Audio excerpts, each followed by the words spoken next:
Hello, welcome to the Port Huron statement. There are two things I would like to talk about first. First thing being Bobby Broccoli. Bobby Broccoli is a YouTube creator. He makes calls them brockumentaries. You should check them out. They're outstanding, every single one of them. He just produced a new series. They're usually multiple 1-hour segments, but he goes very in-depth into interesting sort of science, news, history, I guess you'd say. It's always a salacious science meets politics meets capitalism tragedy. And I guess that's what I just started to realize, is that ultimately the moral of every Bobby Broccoli documentary is that the government is mismanaged, academia is mismanaged, tech companies are mismanaged, there's a bunch of self-serving morons in pretty much every field, and the consequences of having those self-serving morons in the positions that they are in is disastrous. Look at the super collider. A couple $1 trillion probably, adjusted for inflation, that just burned because, idiots were put in positions of power and given a ton of money to do something that was highly technical, and they didn't succeed at it. In fact, all they did is succeeded at embezzling money. It seems like that's kind of like what is supposed to be done now. It's like, and they continue to fail upwards such that it seems like, what else were they supposed to do? I mean, yeah, we need a complete change in leadership.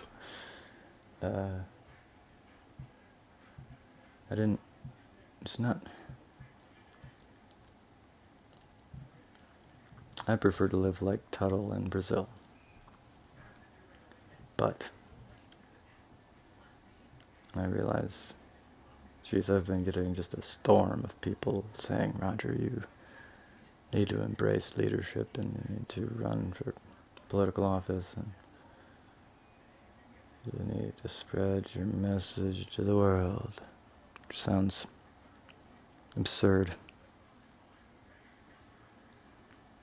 But I'm starting to realize that the messages that are spread across the world are incomplete and idiotic by and large. There are some examples that aren't idiotic, but rarely are they both not idiotic and influential, and also conscious of what is most germane to the advancement of society, which is a very important issue at this juncture because of how terribly the government and the general population of authority, the people that are in positions of power and influence are fucking failing bad, real bad. And not just oh yeah, Bobby Broccoli, check it out. It's great. It's great. Then we go to Matt Gaetz. I'm very troubled by the Matt Gaetz appointment because with all the things that I am dealing with in my personal life, the corruption I am uncovering personally,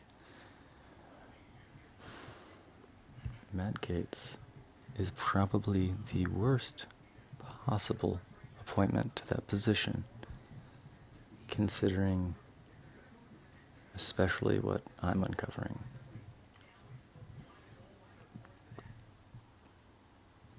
It's so troubling. This is exactly what I was worried about, like exactly. Just like for days before the election, I was very, very concerned with the number of churches that became polling sites.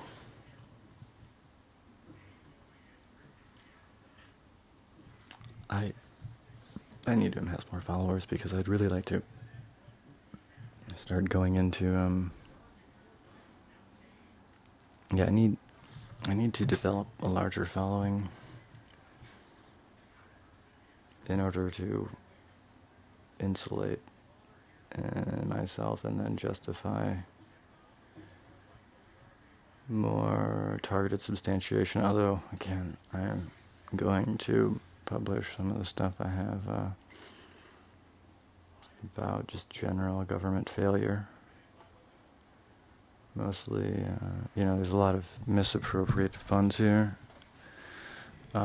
Millions of dollars that were supposed to go to homeless veterans, just homeless at large, but some also specifically to veterans. And that was all embezzled away, so it's frustrating. There was a couple indictments, but,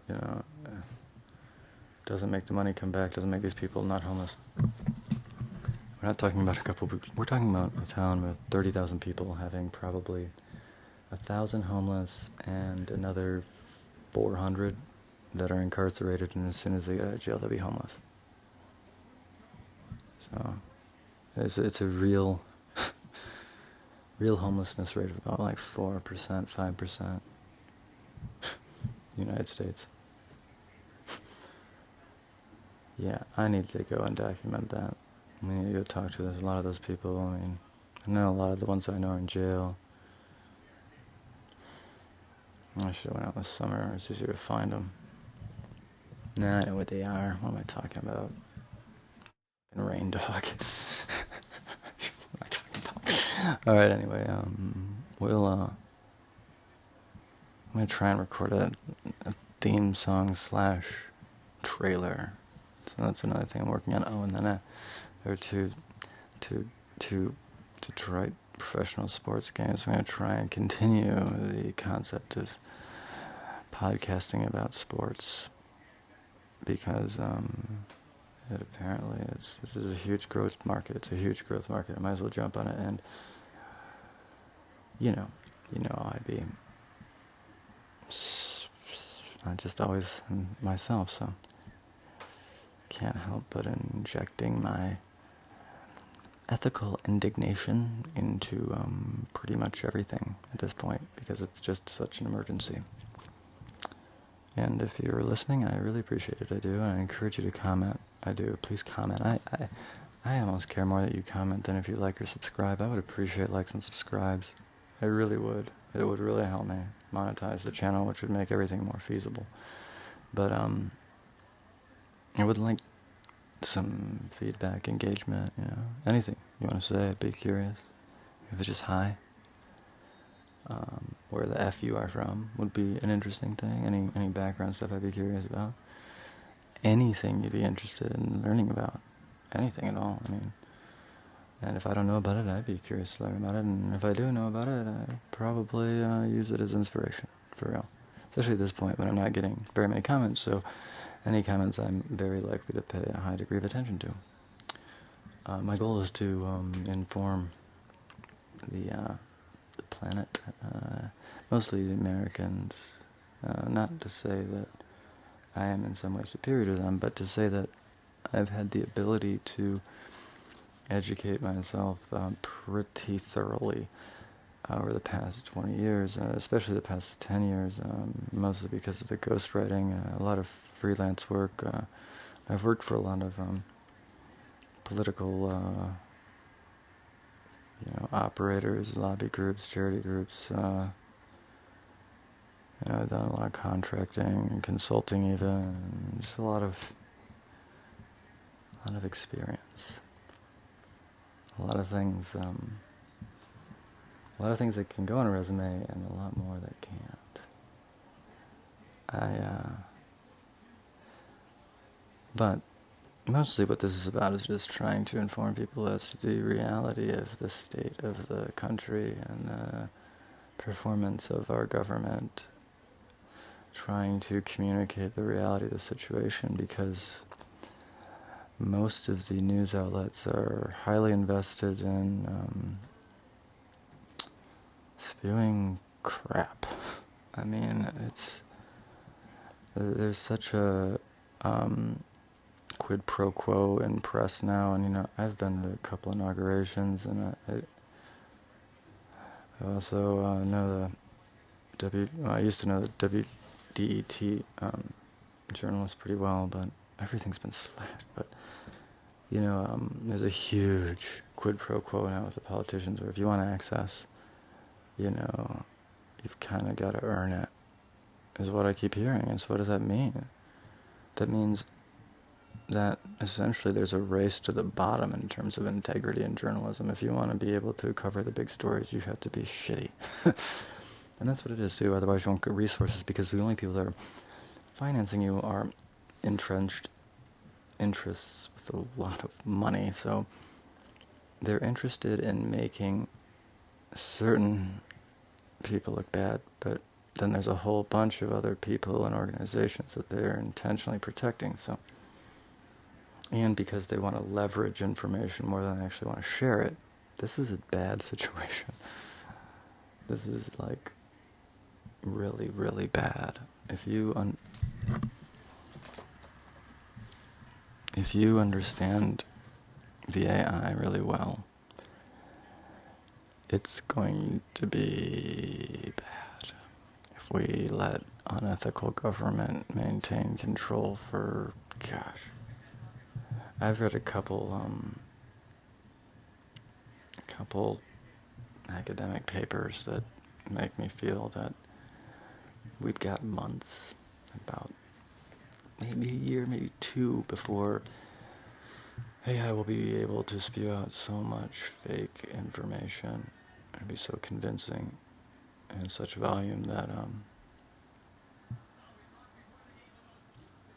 it'll be very, very difficult to undo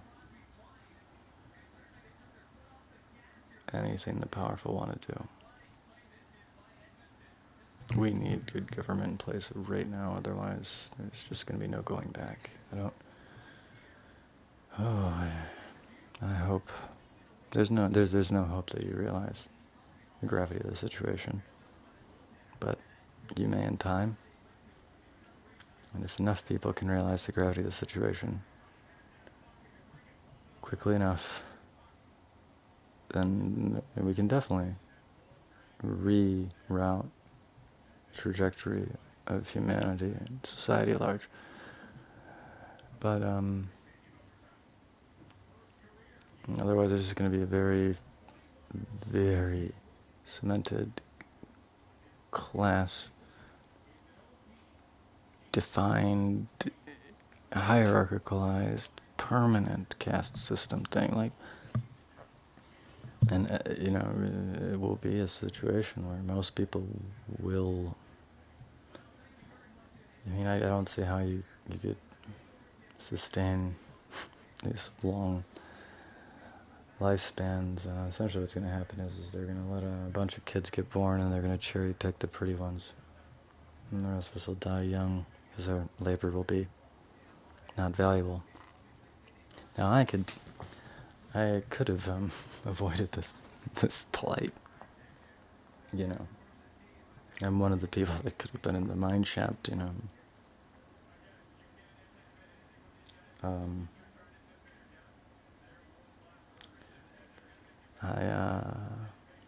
I reject gods and clods. I don't believe that I'm better than anyone. I know I'm not, but at the same time,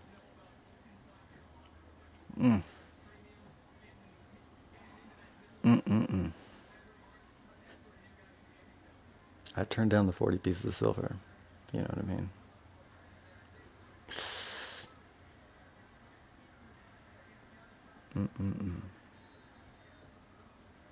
Got my frickin' getting tailed, phones getting hacked and tracked. Getting attacked and threatened over the phone. Had phone stolen. Had a bunch of people threaten me in person.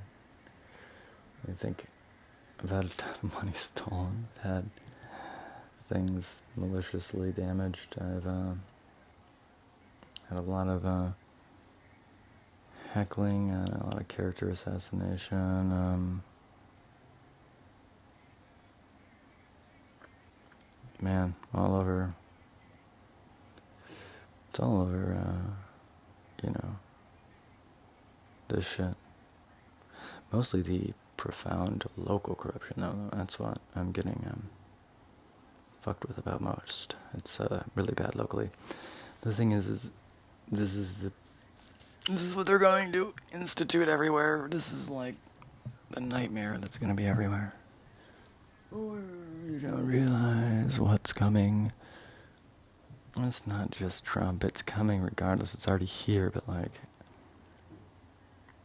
Matt Gaetz as DOJ, as the Attorney General, it's like, it already was bad enough. It was already bad enough. It was already bad enough. It's gonna be his. You didn't. Epstein will be child's play compared to what happens if Matt Gaetz becomes AG. I mean, it's already happening, but it's gonna be like wild and out.